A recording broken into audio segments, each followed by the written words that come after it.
पढ़ लो चाहे कहीं से, प्रश्न आएगा यहीं से। वृत्त, ये क्या है आपका वृत्त। वृत्त में ये जो बीच वाला होता है उसको केंद्र कहते हैं, और ये बाहर वाला जो होता है परिधि होता है। केंद्र से परिधि की दूरी त्रिज्या कहलाती है। अगर केंद्र से होकर कोई कोई रेखा पास करती है जाती है तो उसको हम लोग क्या बोलते हैं, व्यास। जीवा जो है क्या है, कोई भी वृत्त का दो बिंदु आपस में मिल जाए उसको क्या कहते हैं, जीवा कहते हैं।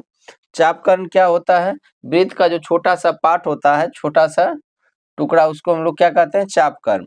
छेदक किसको कहते हैं, छेदक उसको कहा जाता है जो केंद्र दो बिंदु से होकर क्या कर जाती है, गुजर जाती है, उसको हम लोग क्या कहते हैं, छेदक।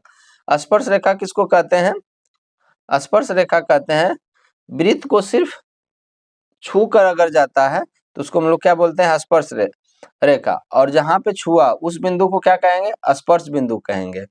ठीक है, देखिए व्यास जो होती है सबसे बड़ी जीवा होती है, व्यास सबसे बड़ी जीवा होती है, और व्यास त्रिज्या का 2 गुना होता है। ठीक है, अब देखिए अगर वृत्त के अंदर एक बिंदु रहा, एक वृत्त पर बिंदु रहा और एक वृत्त के बाहर बिंदु रहा, तो कितना स्पर्श रेखा खींचा जाएगा, कितना रेखा खींचा जाएगा। देखिए वृत्त के अंदर रहेगा तो कोई भी स्पर्श रेखा नहीं खींचा जाएगा। अगर वृत्त वृत्त पे रहा कोई बिंदु तो केवल और केवल एक ही रेखा खींचा जाएगा। अगर वृत्त के बाहर बिंदु रहा तो 2 स्पर्श रेखा खींचा जाएगा, और दोनों स्पर्श रेखा क्या होगा, आपस में बराबर होगा, जो 10.2 परिमेय है।